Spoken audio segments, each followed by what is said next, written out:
A'udzubillahi minasyaitonirrajim. Bismillahirrahmanirrahim. Alhamdulillahirabbil alamin wassalatu wassalamu ala asyrafil anbiya'i mursalin wa ala alihi washabihi ajmain. Allahumma yassir wa la tu'assir wa tambikhir. Allahumma yassir wa la tu'assir wa tambikhir. Allahumma yassir wa la tu'assir wa tambikhir. Rabbi shrah li sadri wa yassir li amri wahlul 'uqdatam min lisani yafqahu qawli. Amin ya rabbal alamin. Insyaallah hari ini kita akan memulai membaca dan mendiskusikan secara mendalam kitab Luqatul Ajlan, Luqatatul Ajlan Wabullatul Dham'an karya Al-Imam Badruddin Ad-Darkashi. Sebelum kita ingin mengenal lebih dekat secara umum inti daripada kitab Luqatul Ajlan, maka terlebih terdahulu kita mengenal Imam Darkashi. Kenapa? Karena setiap karya itu sangat dipengaruhi dengan penyusunnya, dengan penulisnya. Karena menulis kitab itu salah satu bentuk keterampilan. Jadi semakin tingginya ilmu seseorang, maka semakin kualitasnya keterampilan dalam menulis. Dan begitu juga semakin alimnya seseorang, maka pilihan kata, pilihan ilmu yang dihidangkan dalam kitab itu semakin bernilai. Maka hari ini saya akan menyampaikan pertama sekali siapa itu Imam Darkashi. Dan kenapa Imam Darkashi menulis kitab ini, Luqatul Ajlan, dan bagaimana pandangan para ulama tentang kitab Luqatatul Ajlan. Dan kita akan membahas sedikit inti daripada kitab Luqatatul Ajlan. Baik, Imam Darkashi sering kita jumpai nama beliau dalam kitab fikih, dalam kitab usul, dalam kitab mantik, terutama dan juga dalam ilmu hadis. Imam Darkashi bernama Muhammad bin Abdullah bin Bahadir. Muhammad bin Abdullah bin Bahadir yang beliau itu dinisbah kepada Darkashi, sehingga beliau dikenal dengan Imam Ad-Darkashi. Kenapa? Karena Darkashi itu pada dasarnya adalah keterampilan dalam membuat baju. Jadi melukis, mengukir baju, desain baju, itu pada dasarnya keluarga beliau adalah keterampilan dalam mendesain baju. Darkash. Maka dinisbahlah Imam Darkashi dan dikenal Imam Darkashi dengan sebutan Imam Ad-Darkashi. Keluarga beliau pada dasarnya orang Turki. Kemudian hijrah ke Kairo, ke Mesir, dan lahir di Mesir dan wafat di Mesir. Imam Badruddin Ad-Darkashi. Beliau lahir pada tahun 745 Hijriah. Ataupun kalau Masehi 1344 Masehi. Karena biografi para ulama itu harus kita kenal lebih dekat. Kapan beliau lahir, kapan beliau wafat, siapa gurunya, siapa muridnya, apa saja karyanya.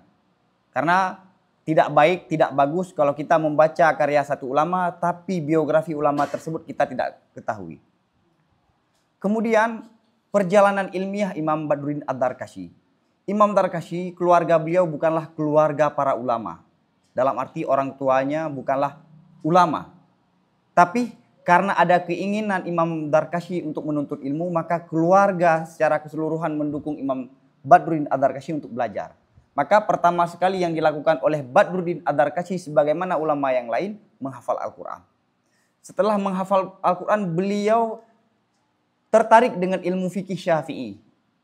Cara terbaik untuk menguasai fikih Syafi'i di masa saat itu adalah menghafal kitab Al-Minhaj karya Imam An-Nawawi. Sehingga saking cintanya Badruddin Darkashi terhadap kitab Minhaj, beliau dipanggil dengan Al-Minhaji. Dulu para ulama itu kalau tertarik ataupun mencintai satu kitab dan menguasai satu kitab itu dipanggil dengan sebutan kitab tersebut. Al-Minhaji, Al-Kafaji karena menguasai Al-Kifayah, Al-Kafiyah.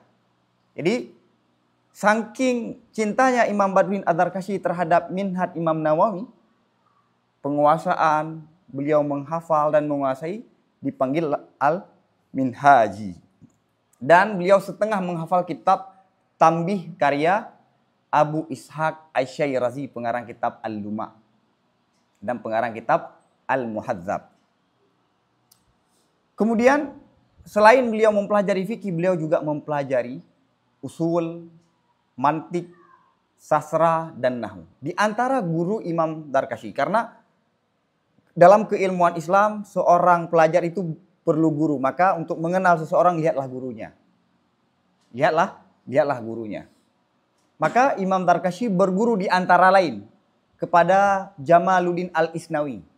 Imam Al-Isnawi yang pengarang kitab Al-Muhimmat, kritikan terhadap Rawdatul Talibin. Dan pengarang kitab Nihayatul Usul, Syarah Minhajul Usul. Beliau belajar kepada Imam Isnawi usul fikih dan fikih. Imam Al-Isnawi itu kalau dalam ilmu fikih posisinya seperti Taqiyuddin Subki. Di bawah Imam Nawawi dan Imam Rafi'i. Bahkan sebagian ulama menyetarakan antara Imam Al-Isnawi dengan Imam Nawawi. Yang kedua, Imam Darkashi belajar kepada Sirajuddin Al-Bulkini. Sirajuddin Al-Bulkini ilmu hadis.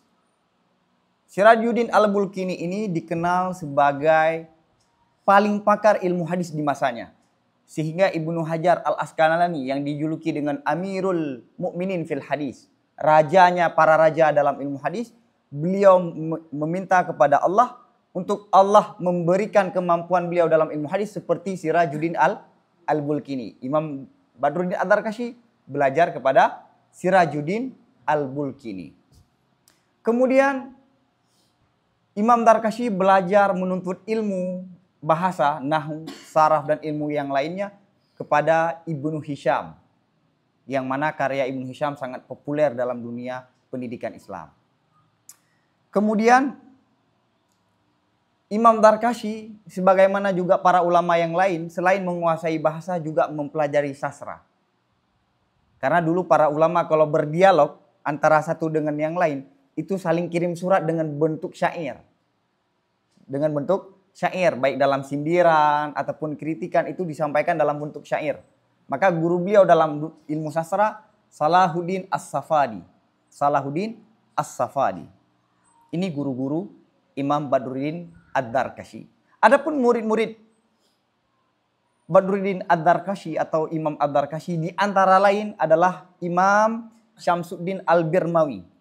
Imam Syamsuddin Al-Birmawi. Ini salah satu pendekar usul dan fikih. Yang kedua Kamaluddin Asyumni. Dan banyak murid-murid beliau yang lainnya. Jadi keseharian Imam Darkashi diceritakan oleh Ibnu Hajar Al-Asqalani dalam kitab Ad-Durarul Kaminah. Ibnu Hajar Asqalani menceritakan bagaimana keseharian Imam Badruddin Ad-Darkashi. Imam Badruddin Ad-Darkashi mulai dari pagi hingga sore, fokus beliau hanya mutalaah membaca. Adapun ekonomi itu beliau sudah ditanggung oleh keluarganya. Jadi keluarga Imam Badruddin Ad-Darkashi itu saling bantu kebutuhan memenuhi kebutuhan Imam Badruddin Ad-Darkashi. Sehingga Imam Badruddin Ad-Darkashi bisa fokus 100% untuk mempelajari ilmu. Jadi Imam Badruddin Ad-Darkashi itu kebiasaan beliau, itu beliau bawa kertas kosong beberapa lembar dan beliau pergi ke toko kitab dan mutalaah dari siang sampai sore. Bahkan dari pagi sampai sore. Kalau ada faedah-faedah yang baru beliau kutip. Dan beliau pulang, kemudian beliau susun faedah-faedah tersebut. Maka Imam Syekh Zakaria Al-Ansari mengatakan, karya Imam Badruddin Ad-Darkashi itu menyimpan informasi-informasi yang jarang sekali kita temui.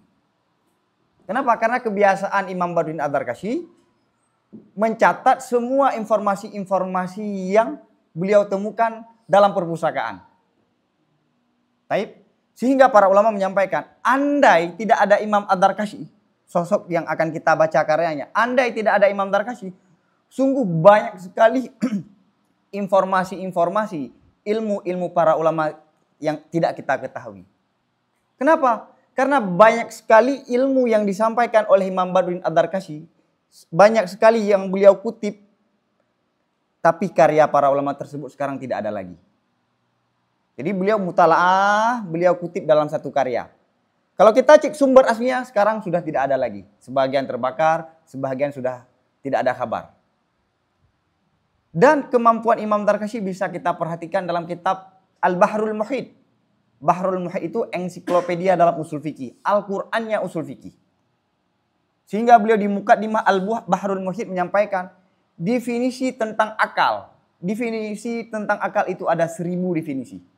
Kalau ada yang tanya, apa definisi akal? Ada 1000 definisi. Ini menandakan bacaan beliau yang sangat luas dan sangat dalam. Taib. Kemudian dalam fikih beliau terkenal dengan penjaganya Raudhah.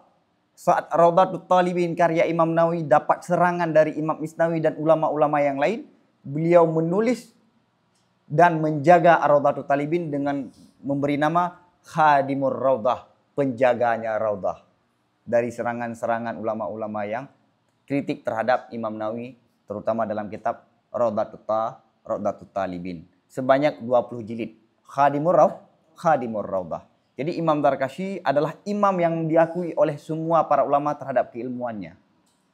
Kemudian Imam Darkashi terkenal dengan mutafannin, menguasai banyak ilmu. Taib.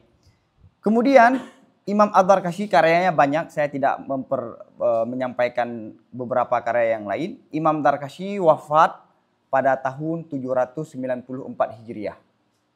Berarti beliau hidup di abad ke-8. Kalau ada yang tanya Imam Darkashi abad ke-berapa? Abad ke-8.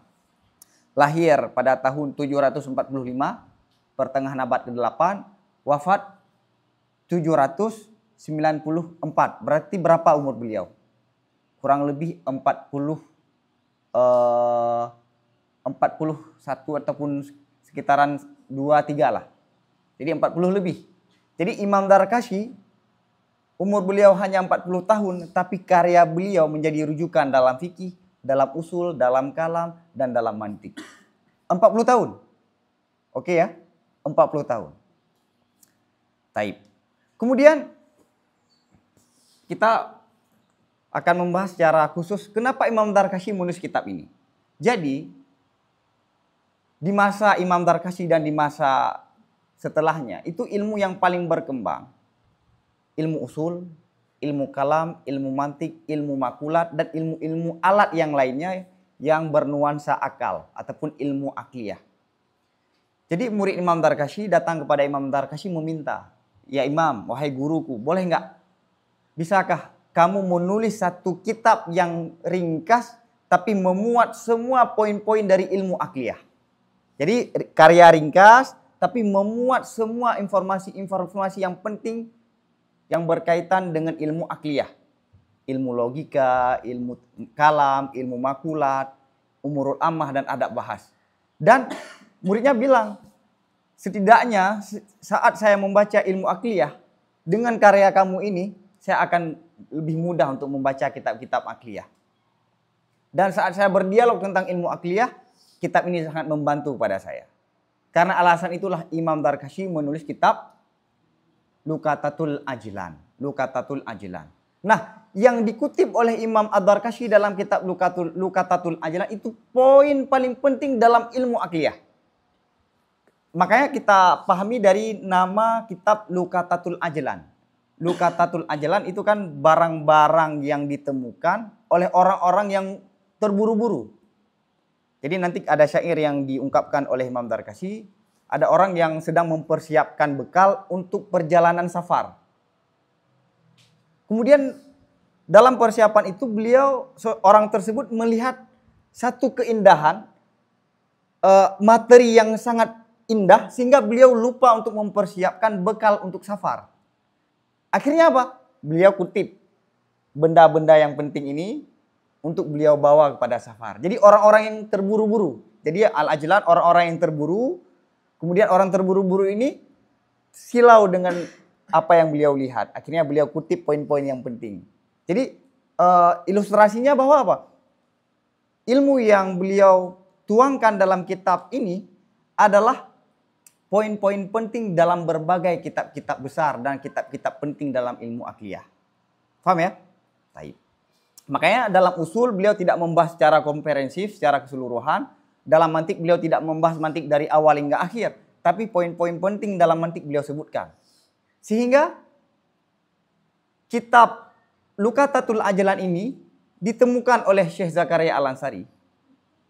Beliau menelaah, membaca kitab Imam Badruddin Ad-Darkashi.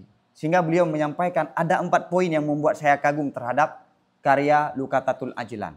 Yang pertama, setelah saya membaca, ini kata Syekh Zakaria Ansari ya, ala lisanil maqal beliau. Ada 4 poin yang membuat kitab Luqatatul Ajlan sangat istimewa bagi saya. Yang pertama, dalam kitab Luqatatul Ajlan itu nukulun gharibah. Kutipan-kutipan yang jarang sekali kita dengar. Lihat, ini siapa yang sampaikan? Syekhul Islam, Syekh Zakaria Al-Ansari. Beliau bukan basa-basi untuk memuji Imam Badruddin Ad-Darkashi. Bukan kelas beliau untuk memuji orang yang di bawah beliau.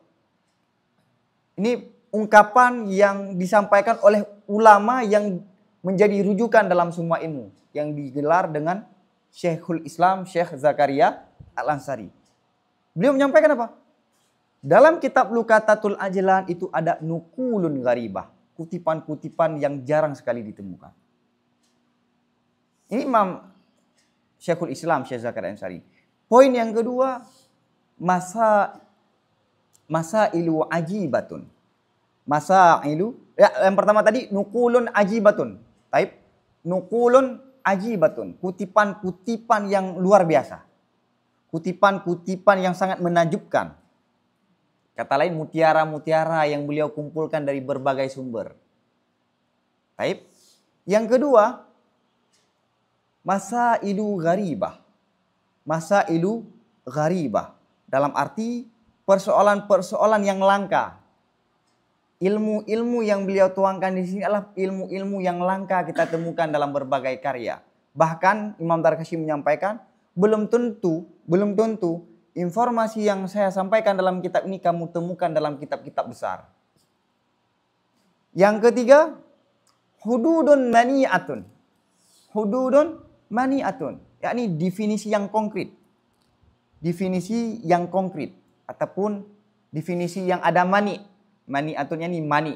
Jami' nggak perlu disampaikan lagi karena setiap mani pasti jami'. Oke? Definisi-definisi yang konkret. Kenapa? Karena dalam kedisiplinan ilmu yang berkembang dalam dunia Islam, definisi itu sangat penting.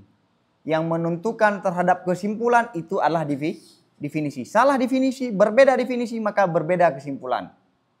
Maka Imam Darkashi dalam semua topik yang beliau sampaikan, itu memiliki definisi-definisi yang konkret. Yang keempat, maudhu'atun badi'atun. Maudhu'atun badi'atun. Ini topik-topik yang indah, yang bernilai tinggi. Yakni maudhu'ah, yakni informasi-informasi, topik-topik yang disampaikan dengan bahasa yang tinggi. Taib ya. Oke. Maka kita baca Luqatatul Ajlan dulu matanya, kemudian kita baru masuk ke kitab tersebut.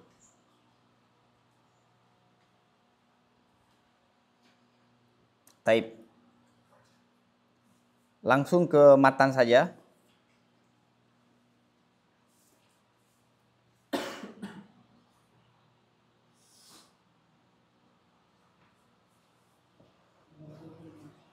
Oke. Kalau lembaran itu ada. Bismillahirrahmanirrahim. Dengan nama Allah yang bersifat Rahman dan yang bersifat Rahim. Alhamdulillahi fatihatu kulli kitabin. Segala puji bagi Allah yang membuka semua kitab. Pujian adalah pembuka semua kitab. Wa khatimatu kulli bab. Dan akhir daripada semua bab. Dapat? Langsung halaman berapa? 225. Kalau langsung matan, tapi kalau yang bercampur dengan syarah halaman ini. Coba. Hah? Fokus ke matan aja. Dapat? Nah, mendungkah? Oke.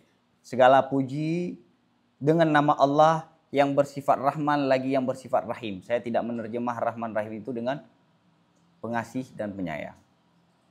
Segala puji bagi Allah yang pembuka semua kitab dan penutup semua bab. Pujian kepada Allah adalah pembuka semua pembicaraan dan penutupan semua pembicaraan, karena begitulah yang dianjurkan.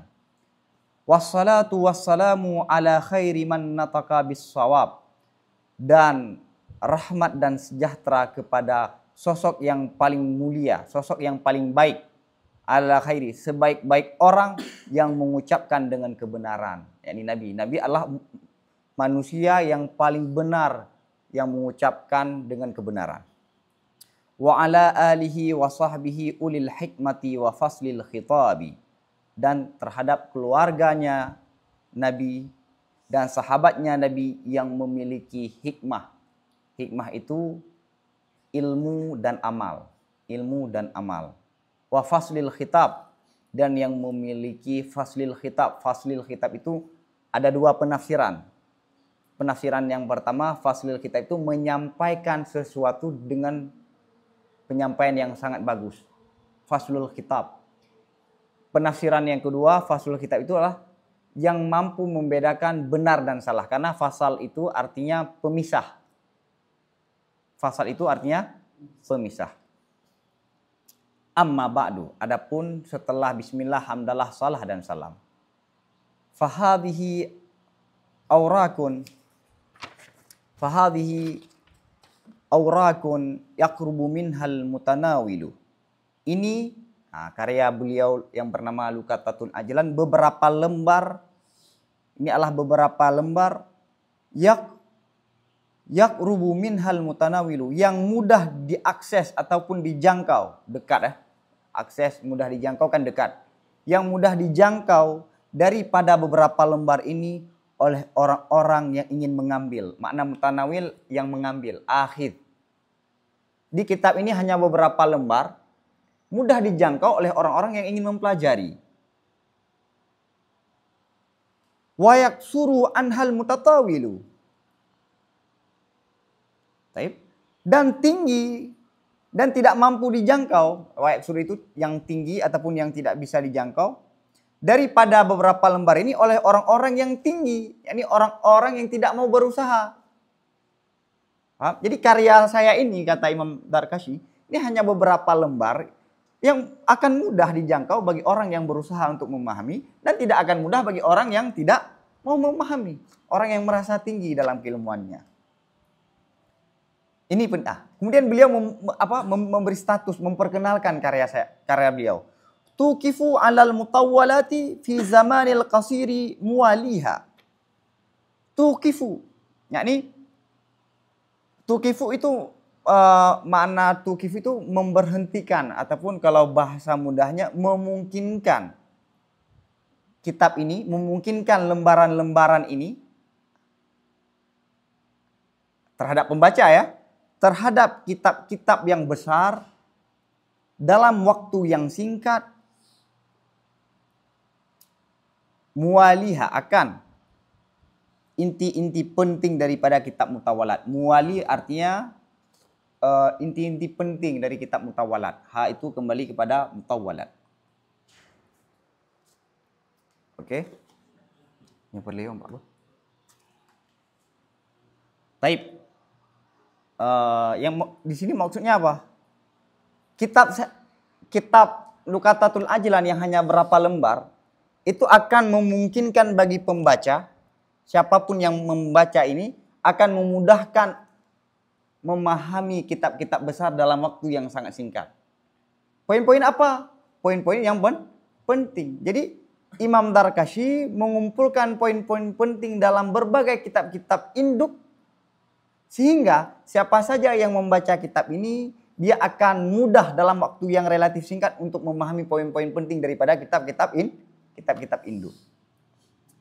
Watarbu bil gharaibi wal ajaibi. Lihat ini. Dan watarbu dan melampaui beberapa lembar ini dengan informasi-informasi yang jarang dan informasi-informasi yang menakjubkan.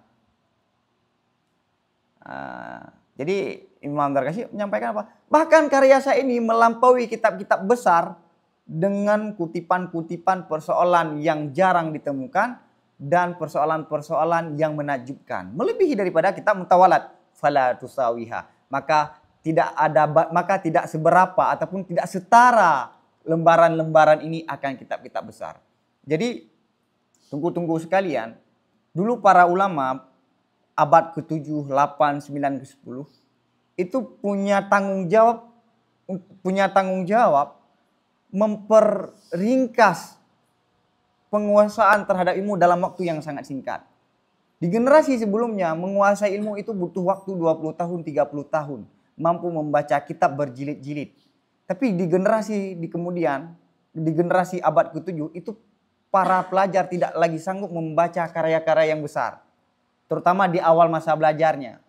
Maka para ulama punya tanggung jawab untuk mempermudah ilmu.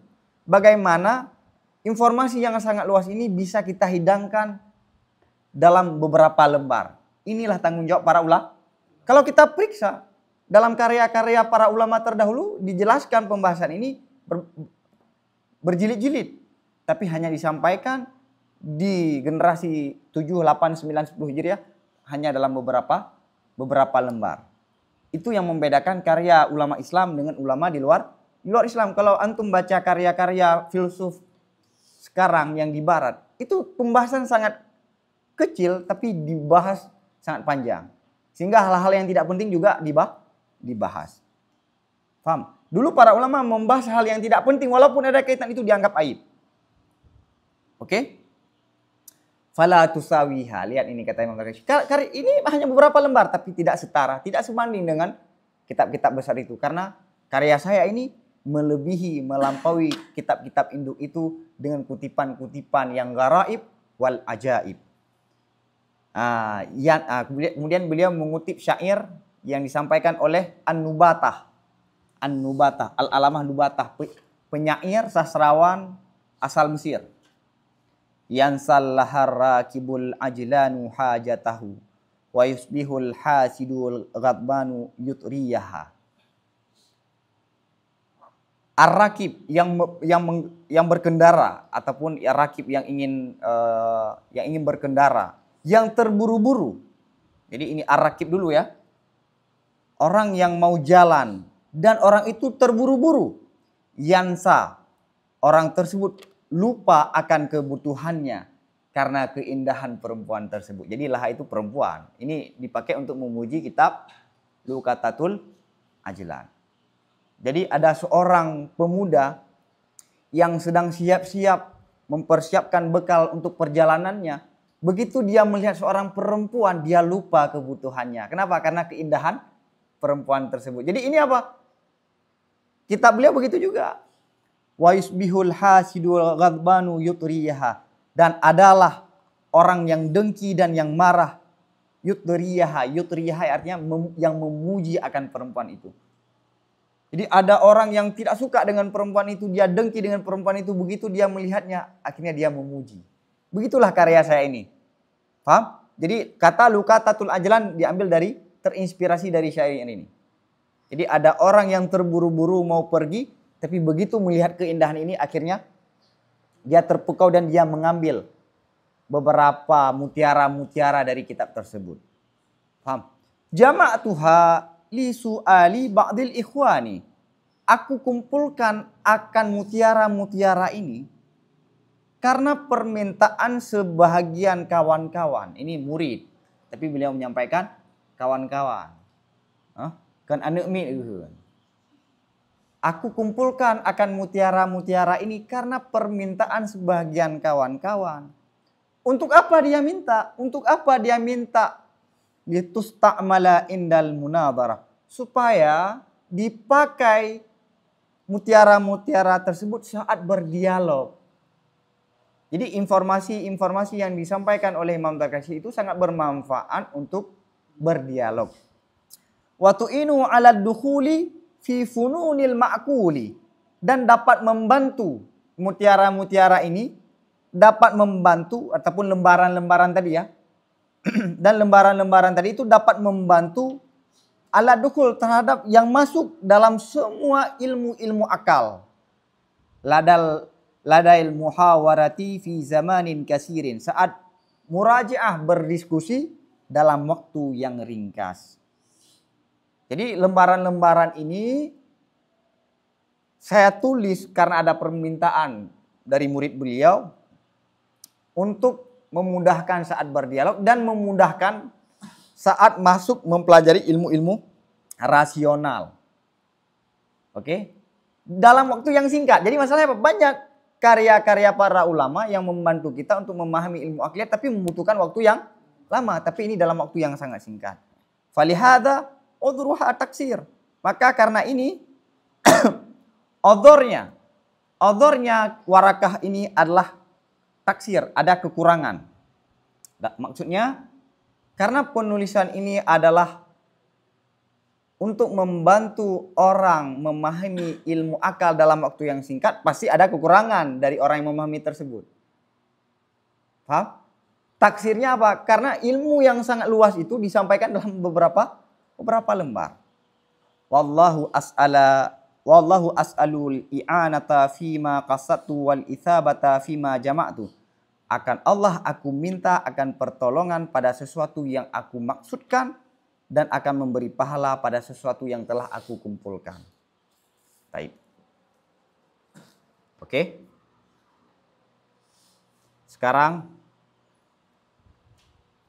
kita masuk ke poin ilmu.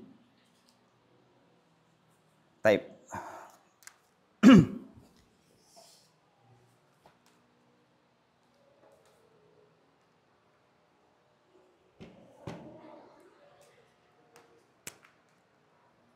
Oke. Tisu? Nah tisu?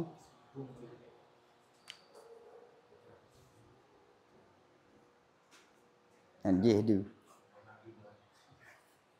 Makasih. Oke. Ubud oh.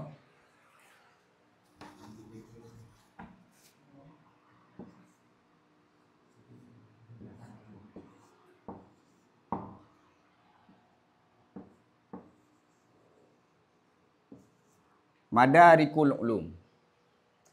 Hari ini kita akan membahas poin yang pertama dari karya Imam Badruddin Ad-Darkashi adalah informasi-informasi, sebab-sebab yang bisa menghasilkan ilmu. Oke?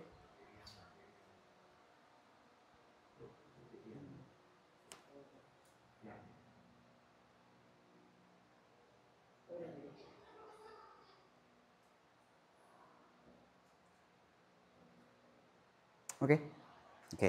Jadi hari ini kita akan membahas apa saja faktor yang bisa menghasilkan pengetahuan. Kalau kita periksa, ini jangan fokus kepada kita. Kalau kita periksa, setiap manusia itu mendapatkan meraih informasi lewat 3 cara. Yang pertama, panca indera. Banyak sekali informasi yang kita dapatkan lewat panca indera. Penglihatan, pendengaran, peraba dan perasa dan penciuman. Jadi 5 panca indera ini adalah salah satu alternatif untuk menghasilkan ilmu. Yang kedua, kalau kita periksa, pengetahuan yang kita dapatkan lewat informasi yang valid. Tentang sejarah, tentang masa lalu, tentang masa depan. Itu kita temukan, kita raih, kita dapatkan lewat informasi. Bahkan banyak sekali informasi keadaan dunia sekarang lewat apa? Keadaan dunia sekarang kita temukan lewat informasi. Misalnya ada seseorang menyampaikan dalam kontennya tentang keadaan iklim. Itu kan informasi. Jadi cara kita meraih pengetahuan selain dengan panca indera adalah lewat informasi. Yang ketiga, lewat nalar. Tadi yang pertama hissun, panca indera. Yang kedua, khabarun. Khabar yang valid. Khabarun sahihun. Cuma kita buang kata-kata sahih biar ringkas. Yang ketiga, nabarun. Kalau kita pikir, kalau kita cek informasi yang kita raih dalam keseharian manusia, adakala lewat panca indera, adakala lewat informasi, adakala lewat nalar. Ada informasi kita raih, kita dapatkan lewat nalar. Taib. Apakah hanya 3 faktor yang bisa menghasilkan ilmu? Karena al-ulum di sini mencakupi ilmu yakin dan informasi yang tidak yakin. Taib ya? Oke. Apakah pertanyaannya, apakah hanya 3 sarana yang dimiliki oleh manusia untuk menghasilkan 3 pengetahuan? Enggak, banyak. Tapi kenapa para ulama hanya menyebutkan 3 faktor ini? Karena apa? Karena hisun ini semua manusia bisa merasakan informasi yang didapatkan lewat panca indera. Yang kedua, seorang muslim dia banyak sekali mendapatkan informasi kebenaran tentang kebenaran lewat informasi. Tentang surga neraka, tentang hari akhirat itu semua lewat informasi tentang hukum, lewat hadis, lewat Al-Quran. Al-Quran bagi kita itu lewat informasi. Tapi karena Al-Quran tidak diturunkan di masa kita. Al-Quran itu diturunkan di masa Nabi SAW. Maka kita mengetahui Al-Quran itu yang diturunkan kepada Nabi Muhammad SAW lewat riwayah. Yang mana riwayah itu adalah informasi. Yang ketiga, nalar, kita bisa menemukan adanya Tuhan. Dan alam semesta ini diciptakan oleh Tuhan lewat penalaran. Taip ya? Maka oleh para ulama mencukupkan hanya 3 sarana manusia bisa mendapatkan informasi. Taip. Oke ya, jelas ya? Untuk pertemuan hari ini kita mencukupkan membahas tentang hisun. Kabar pertemuan selanjutnya. Kita akan fokus hisun, panca indera. Panca indera, ijma ataupun disepakati oleh semua manusia hanya 5. Namun psikologi filsuf Ibnu Sina. Kemudian pendapat Ibnu Sina ini diadopsi, diterima oleh Imam Ar-Razi dan dikembangkan oleh Imam Al-Ghazali dalam kitab tasawuf beliau. Membagi 5 lagi. Jadi total panca indera yang dimiliki oleh manusia itu ada 10. Total panca indera yang dimiliki oleh manusia itu 10. 5 yang zahir dan 5 yang lain batin, yakni di dalam jiwa manusia. Oke. Jadi panca indera itu ada panca indera yang lahiriah, yakni penglihatan, pendengaran, penciuman, perasa dan peraba. Ini jelas ya, nggak perlu kita bahas panjang lebar. Yang kedua, indera batiniah. Indera batiniah, indera yang ada dalam jiwa manusia. Jadi manusia itu dalam jiwanya memiliki panca indera 5. Kalau pembahasan ini, kalau dalam kitab filsafat, psikologi jiwa, ilmu nafs, ada 5. Ada 5. Yang batiniah itu ada 5. Yang pertama, hisul mustarak.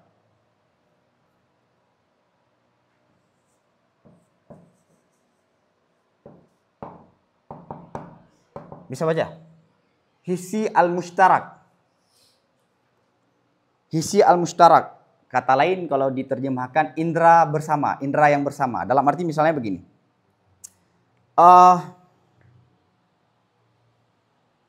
Kita melihat apel.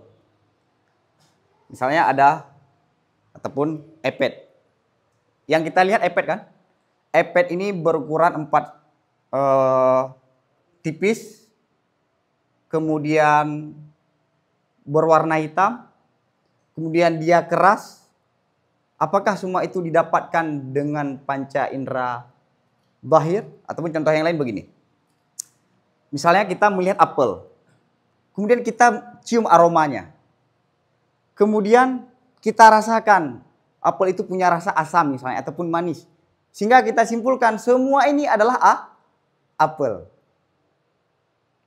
Apel kan yang kita lihat dengan panca indera kan cuma buah yang berwarna merah misalnya ataupun berwarna hijau, bulat, itu yang kita lihat. Tapi kita temukan apel itu punya rasa. Apakah setiap yang bulat dan berwarna merah itu apel? Belum tentu. Tapi yang kita definisikan apel apa? Misalnya berbentuk bulat, yang punya rasa dan penciumannya. Kita cium merasa apel itu berbeda. Sehingga kita simpulkan mustarak. Kita simpulkan dari beberapa informasi tadi, inilah apel. Saat kita katakan apel apa? Yang berbentuk, bulat, kemudian rasanya manis, kemudian aromanya begini. Itu didapatkan oleh hisul mustarak. Hisul mustarak. Kenapa? Kenapa hisul mustarak? Karena panca indera itu yang dia temukan hanya satu. Misalnya gini, saya lihat apel, yang saya dapatkan apa? Ukuran apel kan? Ukuran apel kan? Kemudian kesimpulan apel itu punya tiga, punya rasa, punya ukuran, punya warna misalnya. Itu adalah kesimpulan hisul mustarak. Tujuannya apa? Tujuan hisul mustarak yang menghimpun, mengumpulkan semua data yang didapatkan oleh panca indera 5. Jadi kita kan kita memiliki 5 panca indera yang zahir. Oke? Kemudian kita lihat satu buah apel. Apel itu berbentuk dan berwarna. Itu panca indera apa yang dapatkan? Penglihatan. Kemudian kita cium aroma apel tersebut. Ini pakai panca indera penciuman. Kemudian kita rasakan apel itu rasanya manis. Itu kesimpulan apa? Perasa kan? Kemudian dikumpulkan 3 informasi ini lewat penglihatan, lewat penciuman, lewat perasa, sehingga disimpulkan inilah apel. Itu siapa yang melakukan itu? Namanya apa? Hisul mustarak. Hisul mustarak, common sense kalau bahasa Latinnya. Nanti saya kirim bahasa Latin ataupun bahasa bahasa modernnya. Baik, paham ya? Jelas ya? Misalnya kayak ini iPad. iPad yang saya dapatkan apa? Warna hitam. iPad ini keras. Saya temukan lewat apa? Lamps. Peraba. Saya simpulkan iPad itu adalah yang berwarna hitam dan keras misalnya. Itu siapa yang melakukan hisul mustarak? Tugasnya apa? Mengumpulkan informasi-informasi yang didapatkan oleh panca indera zahir. Jadi informasi yang didapatkan panca indera zahir dikumpulkan oleh hisul mustarak. Yang kedua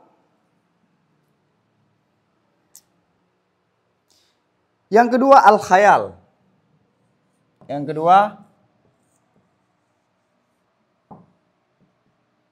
kedua al-khayal. Imajinasi. Fungsi al-khayal adalah menyimpan bentuk-bentuk ataupun citra yang diterima oleh hisul mustarak tadi. Walaupun objeknya tidak ada. Misalnya begini. Kalau kita membayangkan wajah seseorang tapi kita tidak melihat lagi. Misalnya gini. Kita punya teman, punya masa lalu, punya guru, punya orang tua. Bisa nggak kita bayangkan hari ini? Bisa kan? Semua manusia bisa merasakan, bisa membayangkan temannya, mantannya misalnya. Itu yang melakukan apa? Panca indera apa? Al-khayal namanya. Khayal, imajinasi. Khayal ini dia dapatkan dari mana? Dia dapatkan dari hisul mustarak. Karena misalnya, antum bisa melihat saya.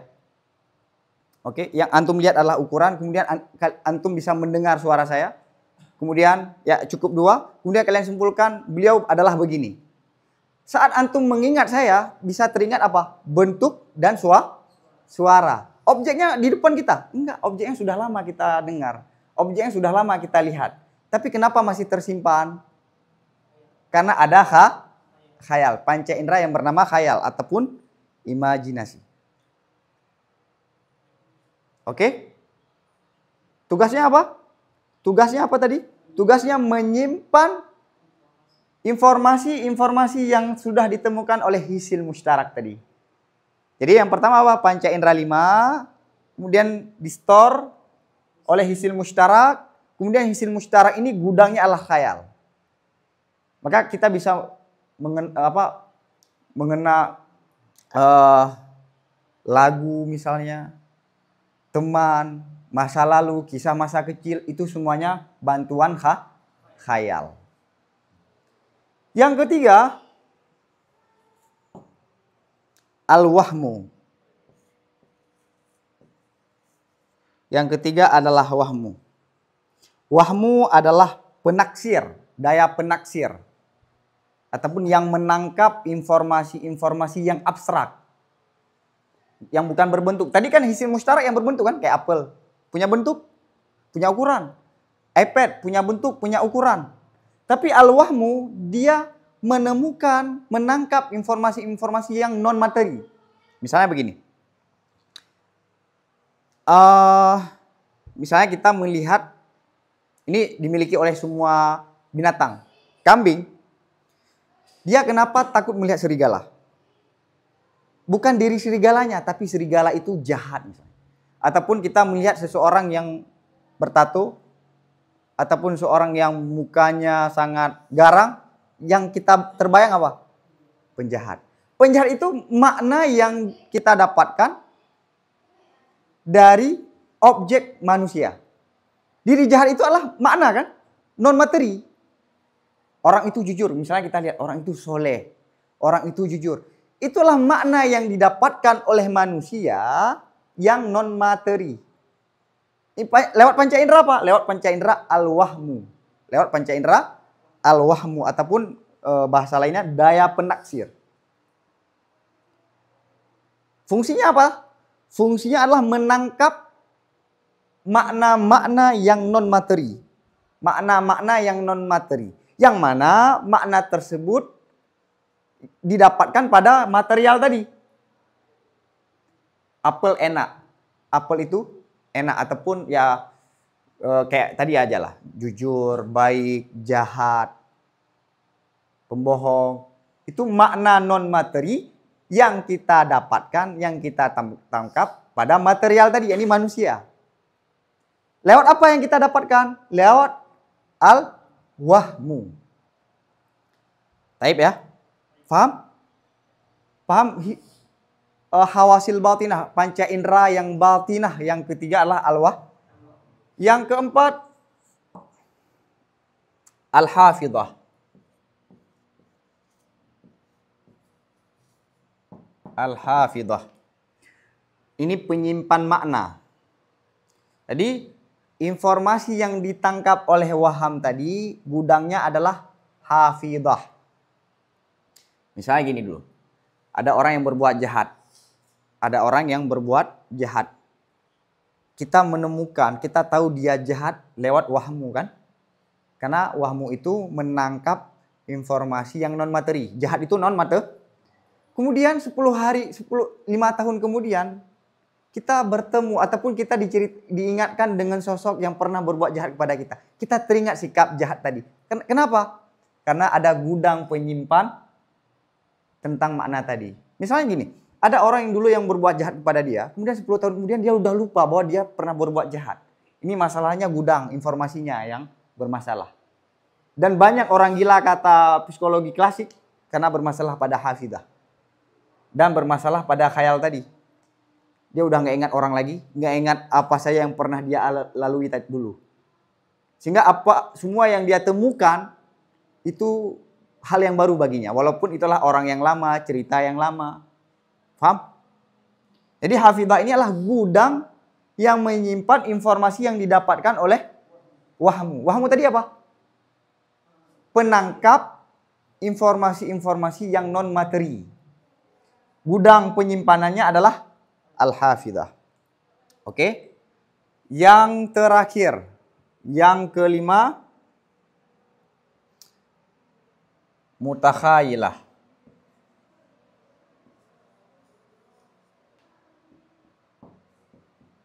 Mutakhayilah. Kalau bahasa penerjemah yang mudah, daya pengolah. Pengolah. Oke? Pengolah. Fungsi daripada mutakhayilah adalah menggabungkan dan mengatur ulang. Oke? Kenapa? Beda-beda. Ini istilah, nanti para ulama kadang-kadang memberi istilah yang berbeda. Ya, musawwirah. Ini ada yang lain, ada yang mendefinisikan daripada mutakhayilah adalah al-mutasawwirah. Ada yang memberi istilah mutafakkirah. Mutafakkirah. Boleh. Ini kata lain.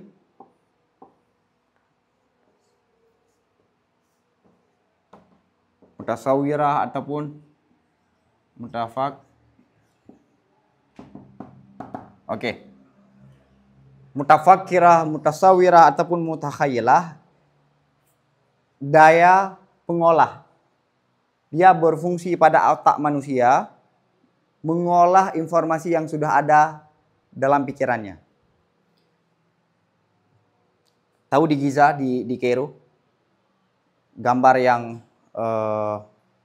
yang populer di sana, yang di Giza, di piramid itu, tubuh singa tapi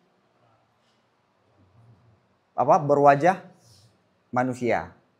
Ada nggak tubuhnya singa? Ada nggak di dunia ini yang real ya, yang real dan fakta, tubuhnya harimau ataupun singa tapi kepalanya manusia? Nggak ada. Tapi kenapa manusia bisa mengilustrasikan bentuk yang begitu? Karena ada daya pengolah. Misalnya, tolong bayangkan, antum semua bayangkan saya yang kurus ini gendut. Kemudian mancung dan hitam. Bisa nggak? Kenapa kalian bisa membayangkan saya yang gendut, hitam dan mancung? Karena ada daya pengolah tadi, ada mutasawirah, dia yang menggambarkan, mengotak-atik informasi yang sudah ada dalam pikiran. Karena informasi hitam ada nggak dalam pikiran? Sudah ada ya, hitam. Kemudian gendut ada. Kemudian mancung ada. Kemudian kita kumpulkan ini, kita otak-atik pada seseorang. Bisa kan? Kayak editor sekarang lah. Itu ada daya tangkap mutasawirah. Taib, hisil mustarak ini ada pada binatang. Khayal ini ada pada binatang. Al-wahmu ini ada, al-hafidah ini yang tidak ada adalah mutasawirah. Ini hanya dimiliki oleh manusia. Karena binatang begitu dia melihat sosok yang mengancam, dia akan lari. Seperti tikus melihat kucing. Kenapa dia lari? Karena itu membahayakan baginya. Karena dianggap itu musuh. Dia akan memakan. Kenapa? Karena ada al-wahmu tadi. Paham? Kemudian kenapa di kemudian hari dia masih ingat? Karena ada hafidah. Kemudian misalnya kayak binatang kan, kalau kita kasih makan, nggak semua orang kalau panggil akan mau. Tapi kalau majikannya pasti mau. Kenapa? Karena dia ada hisil mustarak yang tersimpan pada khayal. Paham ya? Jadi panca indera manusia secara keseluruhan ada 10. 5 yang di luar ataupun yang zahir, 5 yang di dalam. Yang ini berkaitan dengan psikologi jiwa. Kalau dalam bahasa modern, ini tentang psikologi klasik ala Ibnu Sina. Yang terdiri dari 5 yang batinah. Yang pertama, hisil mustarak. Dia menampung semua informasi yang didapatkan oleh panca indera yang zahir. Kemudian gudangnya adalah khayal. Oke. Yang ketiga al-wahmu, yakni informasi panca indera yang menangkap informasi-informasi yang non materi. Kemudian dia ada tempat penyimpanan yang bernama al-hafidah, yang mengelola data yang sudah ada pada otak kita apa? Mutasawirah ini, mutakhayilah ataupun mutafakirah. Kita bisa kan mengolah informasi yang sudah ada? Itulah. Maka manusia yang memfungsikan ini baru dinamakan manusia. Ataupun hayawanun natikun. Taib? Faham? Oke. Sekarang kita baca teks.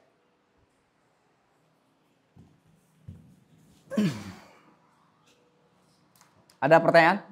Ataupun nanti saja ya. Saya baca teks dulu. Oke, paham? Alhamdulillah. Faslun.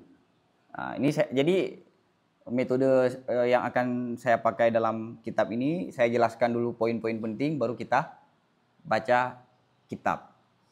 Paham ya? Faslun. Faslun, satu fasal.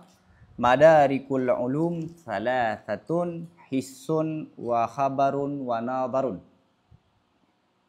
Sumber-sumber informasi, sumber-sumber keilmuan ataupun sebab-sebab yang bisa menghasilkan pengetahuan itu ada 3. Yang pertama, panca indera. Yang kedua, informasi yang valid ya. Informasi yang valid. Yang ketiga, nalar. Ini hafal ya? Paham ya? Apakah salah satu ini terbatas hanya 3? Karena khabar apabila yang menjadi khabar itu isim adat maka namanya hasar. Enggak, ada yang lain. Fal hawasu asyaratun. Maka panca indera itu ada 10. Khamsun dhahiratun. 5 yang bahir. Apa saja? Apa saja 5 yang bahir itu? Sam'un pendengaran, babasarun penglihatan, daukun ini perasa, syamun penciuman, dan lamsun peraba. Ada pertanyaan. Lidah, saat kita makan makanan pedas terus manis. Pedas dengan manis itu ditemukan oleh panca indera apa? Hah?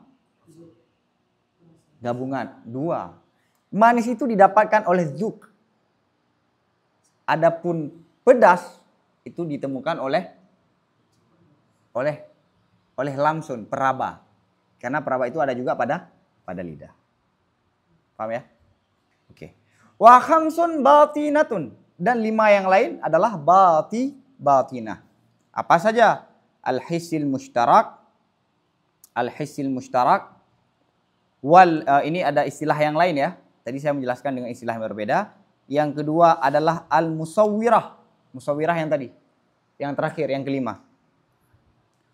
Wal musawwirah, oke. Wal mutakhayyilah. Wal mutakhayyilah adalah tempat penyimpanan hissi mushtarak tadi. Wal wahmiyah, waham. Wal hafidah adalah penyimpanan waham. Taib ya? Taib. Jelas. Jadi informasi, kita bisa mendapatkan informasi lewat 3 jalur. Penglihatan, panca indera, informasi, nalar, berpikir. Taib. Kemudian ada terjadi perdebatan di karangan para ulama. Di antara 5 panca indera yang bahir itu mana yang paling bagus? Wal awwalu afdalu minats tsani khilafan lil Hanafiyah. Yang pertama yakni pendengaran. Informasi ataupun panca indera sama itu lebih bagus, lebih mulia daripada yang kedua. Apa yang kedua? Rasa. Enggak, daripada basar, daripada penglihatan. Berbeda bagi ulama Hanafi yang menganggap bahwa basar lebih mulia daripada sama. Coba kita periksa.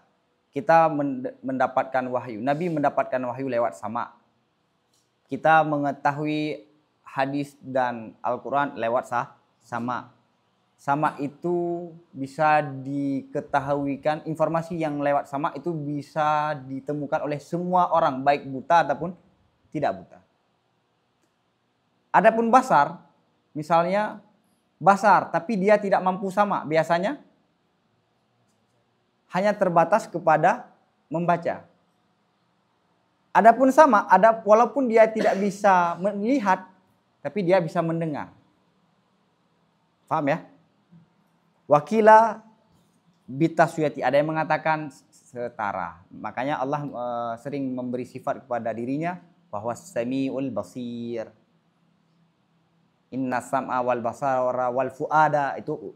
Jadi kalau di antara panca indera 5 itu yang sering disebutkan dalam Al-Quran sama dan basar. Maka ulama yang lain mengatakan setara antara sama dan basar. Qala al-Ar-Razi. Baik, bentar.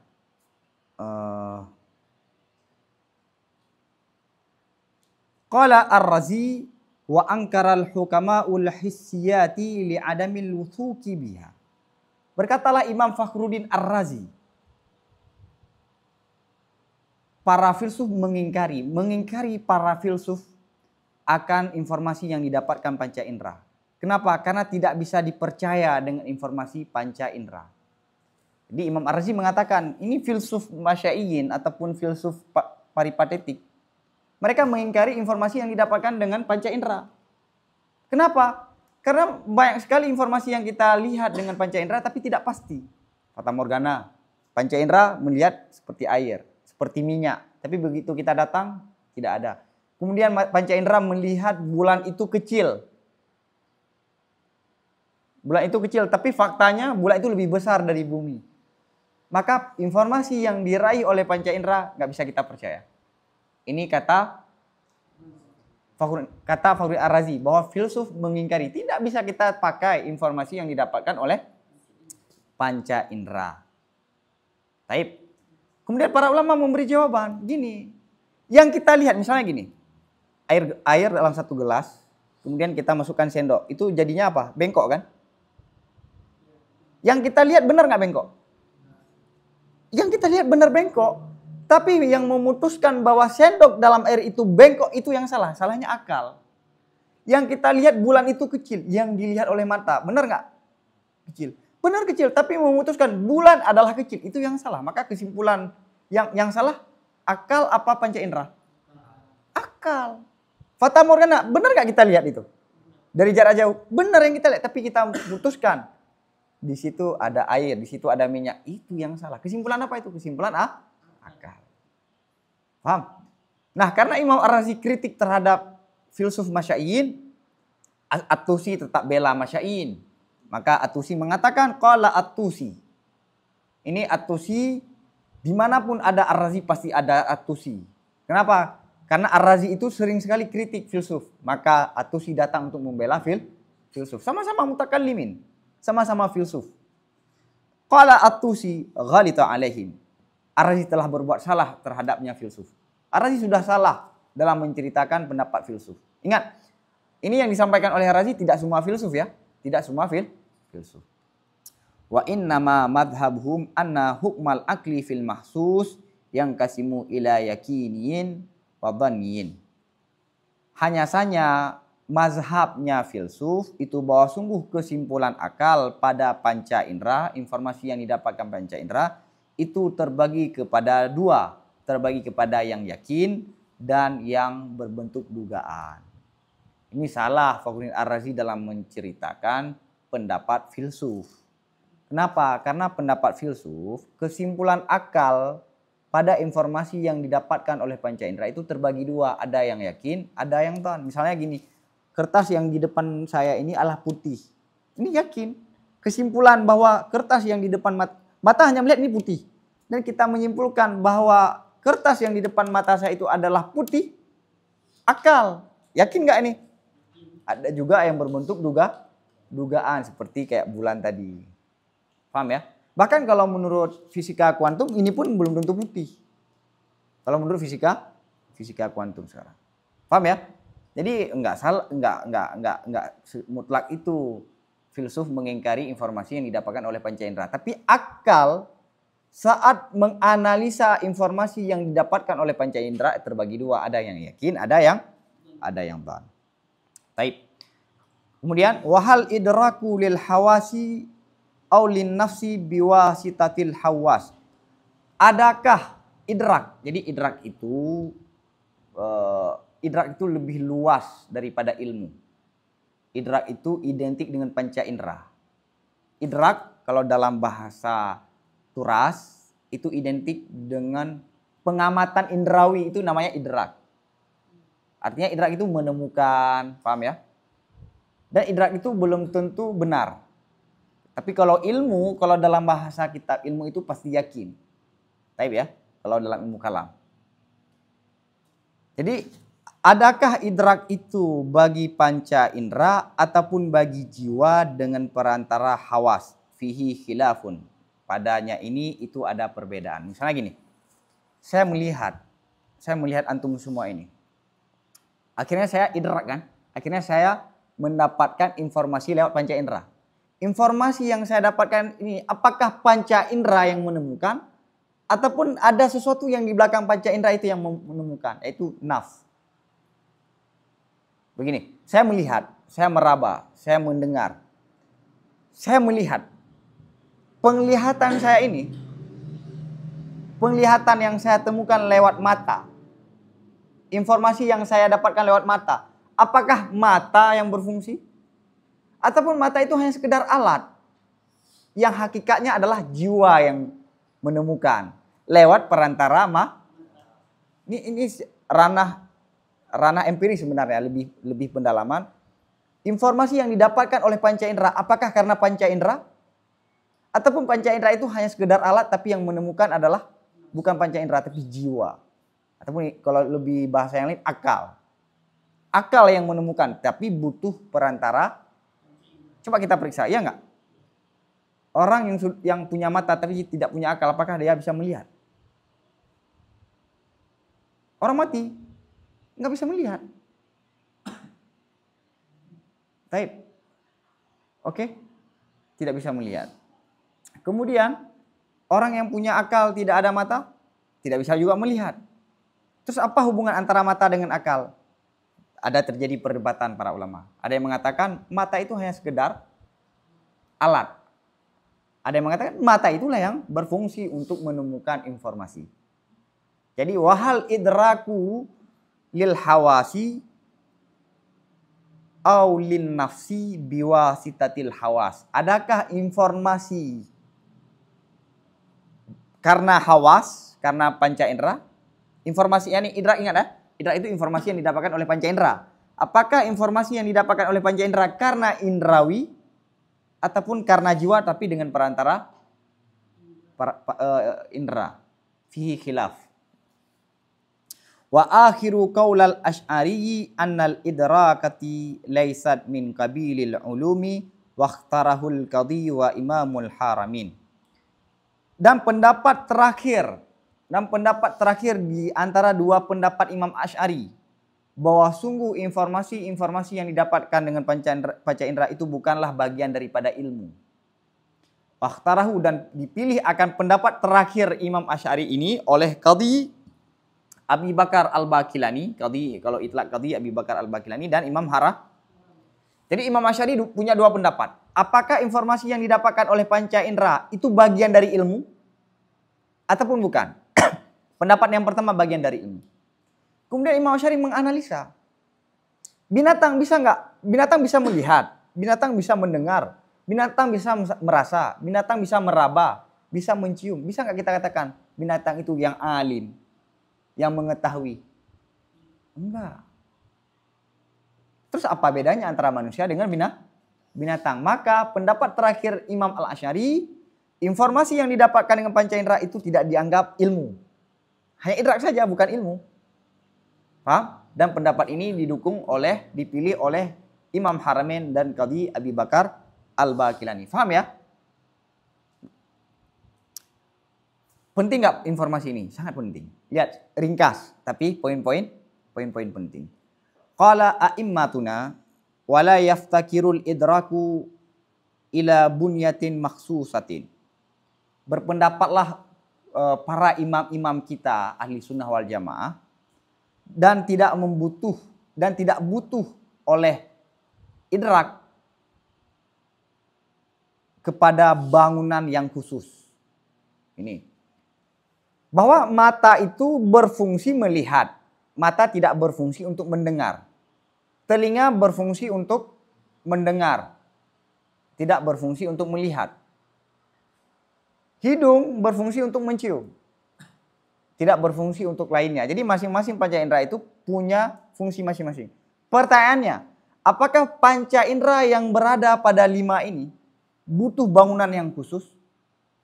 Dalam arti, melihat lewat mata, mendengar lewat telinga, dan yang lain juga begitu. Ada bangunan masing-masing. Pertanyaannya, apakah melihat secara khusus?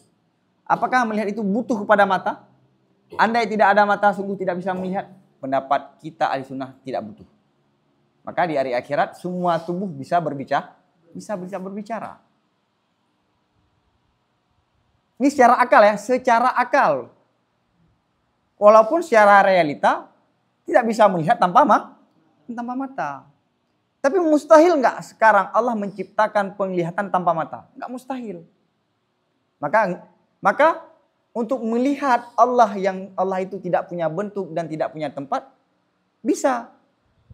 Dengan panca indera apa? Dengan panca indera yang secara khusus nanti. Karena mata itu tetap bisa melihat sesuatu yang punya arah dan punya bentuk. Paham ya? Bahwa idrak, yakni idrak apa? Indrawi, informasi yang didapatkan oleh indrawi itu tidak terkhusus pada tempat. Idrak, informasi lah, daya penangkap tadi. Daya penangkap yang letak pada mata namanya melihat, basar. Daya penangkap suara yang letak di telinga namanya sama, dan yang lain-lainnya. Apakah idrak itu butuh kepada tempat khusus? Dalam arti bisa nggak idrak yang di sini Allah letakkan di tangan ataupun di kaki? Secara akal bisa. Paham? Itu tidak menafikan fakta bahwa telinga tetap berfungsi untuk mendengar. Selain telinga nggak bisa berfungsi. Paham ya? Oke. Wala li ittisalil asyiati, dan tidak membutuhkan kepada terhubungnya cahaya. Melihat butuh cahaya. Andai tidak ada cahaya, manusia tidak bisa melihat. Benar? Kalau tidak ada cahaya bisa nggak kita melihat? Enggak. Melihat pun tidak butuh kepada cahaya. Khilafan berbeda bagi Mu'tazilah. Yang mana Mu'tazilah mengatakan melihat itu butuh pencahayaan. Pencahayaan itu ada arah. Paham? Ada arah. Akhirnya mereka menafikan tidak bisa melihat Tuhan di hari akhirat. Karena Tuhan tidak punya arah. Sedangkan mata butuh kepada cahaya dan pasti ada arah. Oh enggak, kita itu enggak syarat. Di duniawi begitu, tapi di akhirat tidak. Wahia aslu mas'alati ru'yah. Masalah ini adalah asal daripada masalah ru'yah. Masalah boleh enggak melihat Allah ataupun mustahilnya melihat Allah. Khilaf antara ahli sunnah dengan Mu'tazilah, Tuhan bisa dilihat di hari akhirat ataupun tidak bisa dilihat. Ini berangkat dari penafsiran tentang apakah idrak itu butuh bangunan yang khusus, butuh tempat yang khusus, butuh arah, butuh cahaya, ataupun tidak.